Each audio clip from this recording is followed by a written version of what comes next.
The passing of Prince Mangosutho Buthelezi, who was buried on Saturday, has opened up a public debate on his complicated and complex legacy. Mametlwe Sebei is a lecturer at the Department of Jurisprudence at the University of South Africa. Mametlwe, thank you for making time for us. I know after reading your opinion piece, you are not necessarily a big fan of complex, mixed legacies. So much was said in the lead up to the funeral and at the funeral this weekend about Prince Buthelezi. What made you so uncomfortable? Because I imagine that's what prompted you to put pen to paper and express your views.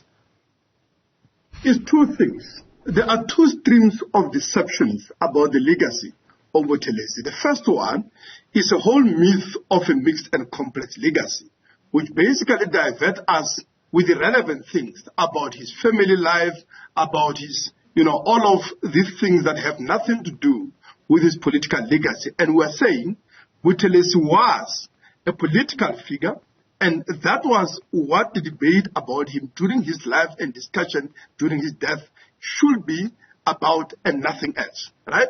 And insofar as his political legacy, there's been an attempt to whitewash him. And I think that has to do also with the political opportunism of even the erstwhile National Liberation Movement that are pointing to the fact that he shares a same social and political pedigree, as well as in his youthful activism, he was with the political pedigree of, the Nationalist Liberation Movement. And the point that I'm drawing out in the piece is that what separates Buthelezi from the pantheon of the Nationalist Liberation Movement, in this country, is an impassable river of blood that, of course, was kept, in a tidal flow of, blood that was, the massacres in which Buthelezi and his envies, imposed the terror on the black working class in townships and, of course, everywhere where his envies could be able to reach. We know about the massacre in Buipatu, in Komatu, in Shobashobane, and many others. And to suggest that all of this was a man that was on the side of liberation, when this man and his party has opposed every genuine movement of national liberation in this country and of the working class and the youth trying to free themselves from the shackles of apartheid. All of that is dishonest, and all of that must be exposed for what it is. So, opportunism and nothing else. Why do you describe, though, what was said about him as false testimonials? And I'll tell you why I'm asking this. I ask this question because, no one is one thing, right? Buthelezi, just like de Klerk, just like Nelson Mandela, Queen Elizabeth, you name them, like anyone else, was so many things to so many people. He was a loving father, a brother, husband, uncle, political leader, an elder, an adult in the room when we had sittings of the National Assembly descending into chaos. He was an elder statesman in post-democratic South Africa, but also to other people he was an evil man who facilitated, as you've said, through his supporters, unleashed this most unimaginable violence on thousands of people. Why can't we allow people to express their reflections based on their their lived experiences and relations with the old man? Man, as I've said, is entering a public discourse because he was a political figure, right? There is a section in your media devoted to cultural icons. You don't, put on your news headlines people because they are loving fathers and so on. And there are many people like that who die and live honorably in this country, right? The reason this man is making to the news is because of the role that he played in the history of this country. And I'm saying, if you are going to use that logic, that he has this many other sides, then we may very well say, Hitler loved somebody somewhere. Verwoerd loved somebody. And they did. Also psychology. All of that. So that doesn't make these characters to be a complex legacies. What must be judged with? What they must be judged on? In the history of this country, there was a struggle against apartheid. There were forces of revolution in the struggle and counter-revolution. And I'm saying Buthelezi and his Inkatha Freedom Party were a blood whip of counter-revolution. And that is evident in every single position that they've taken, but every struggle. You just have to look at who was killed by his impies, not a single act of violence has ever been committed against the forces of apartheid. Every single people that they were implicated in killing were the working class, the black working class people that were activists in the UDF, that were trade unionists building independent black trade union movements, that were workers involved in the historic Durban strikes, that, you can mention all of that.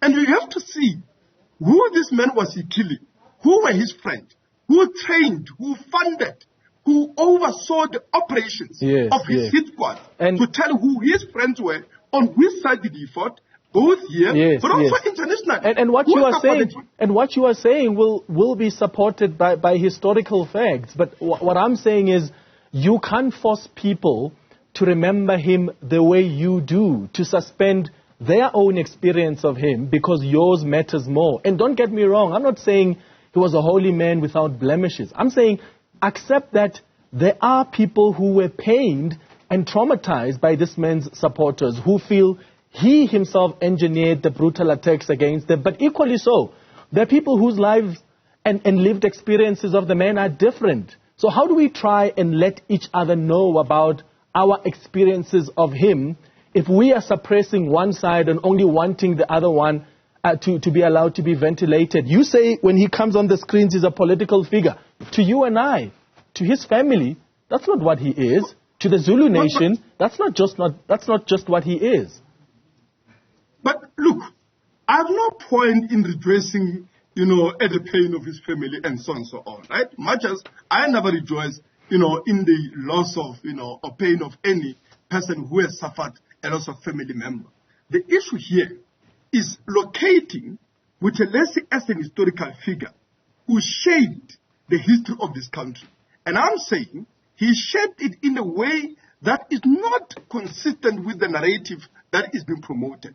And the problem that I have here is people, for instance, if you listen to EFF tell us that he was a peacemaker. Now, when you take that view, you must then be able to say, what then were the people who died in the battle with him and his impies, right? Were they deranged mobsters, or were they outright agent provocateurs who couldn't tell a fool from the enemy, or were fighting people on the side of freedom and liberation as them? Because what is the implications of all of these lavish false testimonials that are being heaped on him? It's not only that people are rewriting history, they are denouncing the memory, but also the sacrifices made by people who died at Wipatum, who died at Kwamakuta, who died at, Shobashobane, and many others. The reality is, Buthelezi and his party played a reactionary and counter-revolutionary role in upholding the system of apartheid at a time when the forces of the state themselves could no longer hold down the tide of black working class revolts in townships, but also the rising movements of an organized labor, in many, sectors of the economy. That built a force that apartheid regime, being a military police state resting on the white minority support, it could no longer hold down. They relied on the fifth column within the black working class. And that was politically backward mass that Buthelezi mobilized. And for that matter, he divided the very nation of the Zulu people, nation of legendary Dingani and Sikwa who resisted imperialism. Right? He turned the heroic people of Bambata into basically into a service of the very system of imperialism, the system of apartheid and repression that the heroic figures of the Zulu nation, of the Zulu working class fought very hard to resist. So we refuse that this man represent the Zulu nation. I absolutely object to that. It was in Durban, it was among the Zulu working class that we owe the origin of the modern black independent trade union movement that played an important role in the struggle against apartheid. And so it was that it played an important role in the emergence of black consciousness movement. So to equate it with Zulu nation is dishonest. Mametlwe Sebei, I can feel your passion even when we are so far from each other. Thank you for engaging us on Newsfeed PM this afternoon.